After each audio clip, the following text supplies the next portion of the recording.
Good morning students. आज हम लोग pair of linear equations in two variables के पार्ट 17 में हम लोग जो है एक एक्सरसाइज 3.5 का क्वेश्चन नंबर जो 4 है, बाकी रेस्ट क्वेश्चन है उसे हम लोग डिस्कस करेंगे।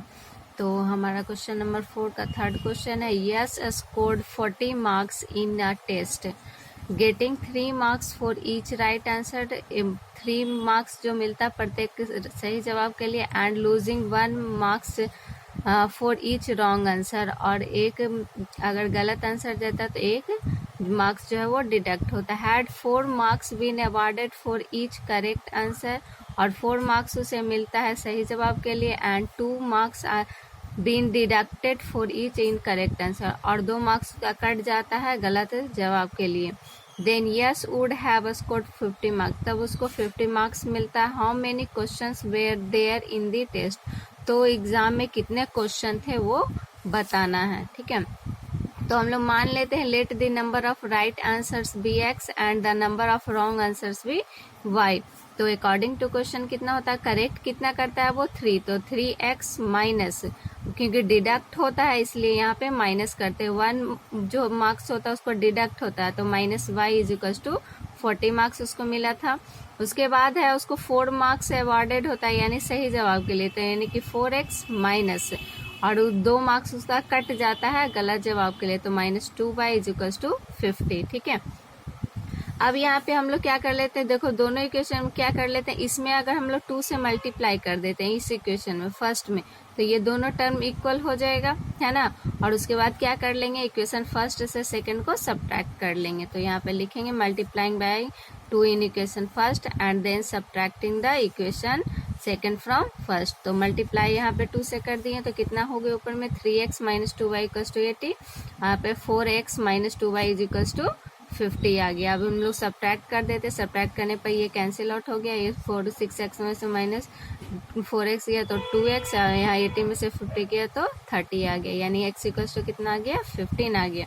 अब इस x का वैल्यू जो है हम लोग क्या कर लेंगे, उसमें पुट अप कर लेंगे इक्वेशन फर्स्ट में। ठीक है, अब हम लोग लिखते हैं putting the value of x in equation first, तो पुट करने पे कितना आ गया, 3 into 15 minus y equals to 14, तो minus y equals to 40 minus 45, तो -5 minus minus cancel, y equals to 5 आ गया, यानी नंबर ऑफ रॉन्ग आंसर कितना था 5, number of correct answer 15, total number of question कितना हो गया 15 प्लस 5 कितना आ गया 20 आ गया। ठीक है, नेक्स्ट क्वेश्चन पे हम लोग आते हैं, फ्रॉम यहाँ place A and B are 10 kilometre apart on the highway, यानी 10 किलोमीटर के डिस्टेंस पे कोई प्लेस है ए और बी है। ठीक है, 1 कार स्टार्ट्स फ्रॉम ए, एक कार जो है वो स्टार्ट करता है ए से और दूसरा जो है वो स्टार्ट करता है बी से, at the same time, same एक ही समय पे। If the car travels in the same direction, और दोनों कार जो होता है वो सेम डायरेक्शन में ट्रेवल करता है एट द डिफरेंट स्पीड, लेकिन उसका स्पीड जो होगा वो क्या होगा, डिफरेंट होगा।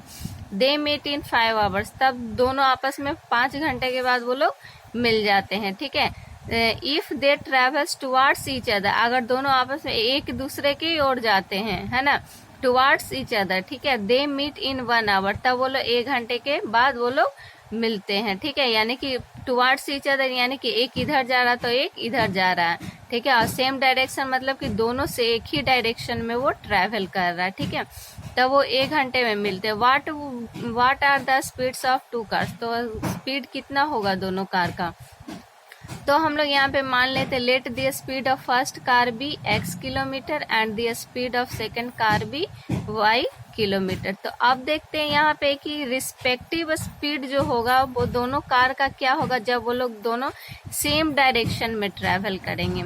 ठीक है, respective speed of both cars while they are travelling in same direction, जब सेम डायरेक्शन में जाते हैं तो क्या हो जाता है, स्पीड जो होता है वो माइनस होता है, क्या होता है minus x minus y kilometre per hour. ठीक है, और जब वो दोनों अपोजिट डायरेक्शन में जाएंगे तो respective speed of both cars while they are travelling in the opposite direction, जब अपोजिट डायरेक्शन में जाएंगे तो क्या हो जाएगा, स्पीड रिलेटिव स्पीड हो जाएगा x plus y kilometre per hour. ठीक है, अब अकॉर्डिंग टू क्वेश्चन हम लोग आते हैं, क्या है हमारा,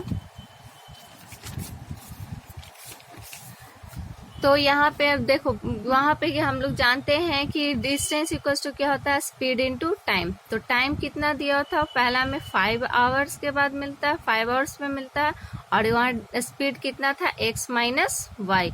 तो 5 into x minus y, x minus y वाला क्यों लिया, क्योंकि यहाँ पे दिया हुआ था हमारा कि सेम डायरेक्शन में, जब सेम डायरेक्शन में जाता है तब तो 5 into x minus y equals to 100। तो x minus y equals to कितना आ गया, 20 आ गया।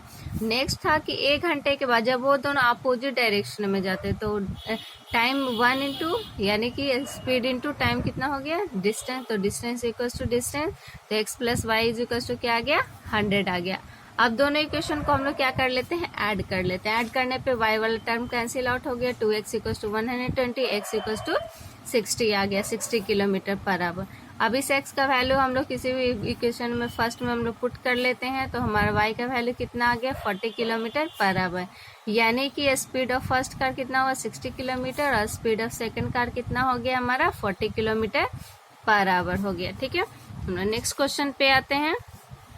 हमारा नेक्स्ट क्वेश्चन है, the area of a rectangle gets reduced by 9 square units. एक रेक्टेंगल का एरिया है जो रिड्यूस कर जाता है 9 स्क्वायर यूनिट से। If its length is reduced by 5, अगर उसके लेंथ को 5 यूनिट घटा देते हैं और उसके ब्रेथ को इंक्रीज कर देते हैं, कितने से, 3 यूनिट से उसके लेंथ को इंक्रीज कर देते हैं, ब्रेथ को। ठीक है, if be increase the length bye 3, अगर हम लोग उसके लेंथ को 3 से यूनिट से इंक्रीज करते हैं और ब्रेथ को 2 यूनिट से इंक्रीज करते हैं, the area increase by 67 square unit, तब एरिया जो है वो 67 स्क्वायर यूनिट इंक्रीज कर जाता है। Find the dimension of rectangle. तो रेक्टेंगल का डायमेंशन क्या होगा, तो हम लोग मान लेते हैं डायमेंशन मतलब लेंथ और ब्रेथ, तो लेंथ को मान लेते हैं x और ब्रेथ को मान लेते हैं y। तो एरिया क्या हो जाएगा, एरिया ऑफ रेक्टेंगल क्या होता है, लेंथ इंटू ब्रेथ, यानी x इंटू वाई, एक्स वाई हो गया। अब अकॉर्डिंग टू क्वेश्चन क्या कहता है, पहले कहा जाता है कि लेंथ को 5 यूनिट घटा देना, तो x माइनस 5, और उसके बाद ब्रेथ को क्या करना है, 3 यूनिट इंक्रीज करना है, तो y प्लस 3, दोनों को मल्टीप्लाई इज इक्वल्स टू, तब एरिया क्या होता है, 9 यूनिट से रिड्यूस कर जाता है, यानी कि x बाई माइनस 9 हो गया। ठीक है, अब इसको हम लोग सॉल्व कर मल्टीप्लाई कर लेते हैं, ये तो x वाई कैंसिल आउट हो जाएगा, तो 3x minus 5 y is equals to कितना आ गया हमारे पास, ये माइनस 15 था तो इस साइड चला जाएगा, तो कितना आ जाएगा, 3x minus 5 y is equals to 6। ये इक्वेशन हमारा फर्स्ट हो जाएगा। नेक्स्ट है हमारा, उसी तरीके से इक्वेशन बना लेंगे। नेक्स्ट में हमारा कहता है कि लेंथ को क्या करना है, 3 यूनिट इंक्रीज करना है और ब्रेथ को 2 यूनिट, तो x plus 3 into y plus 2 multiply is equals to, और यहाँ पे एरिया जो 67 यूनिट से इंक्रीज कर जाता है, तो एक्स वाई प्लस 67। अब इसको सॉल्व कर लेते हैं, तो एक्स वाई कैंसिल आउट हो गया, हमारे पास आ गया कि सॉल्व करने पे 2x minus 3 Y equals to 61। अब हम लोग क्या कर लेते हैं कि इक्वेशन फर्स्ट में हम लोग 3 से मल्टीप्लाई कर लेते हैं। देखो यहाँ पे 3 है, यहाँ पे 5 है, तो उन दोनों को हम लोग क्या कर लेते हैं, इसमें 3 से मल्टीप्लाई कर लेते हैं और इसमें 5 से मल्टीप्लाई कर लेते हैं, क्योंकि दोनों का एलसीएम कितना होता है, 15 होता है, इसलिए। ठीक है, तो मल्टीप्लाई करने पे फिर इक्वेशन को ऐड कर लेंगे, तो कितना आ गया, 9x minus 15y equals to 18, 10x plus 15y equals to 305, ये कट गया, ये 19x इक्वल्स टू 323 आ गया, तो x इक्वल्स टू कितना आ गया, 17 आ गया। ठीक है, अब हम लोग क्या करते हैं, इसका वैल्यू हम लोग इक्वेशन में पुटअप कर लेते हैं।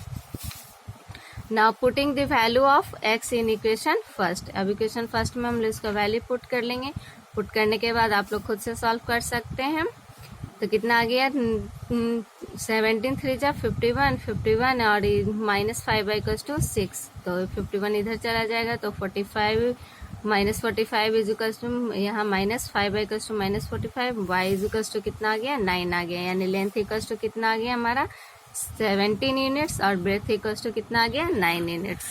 ओके।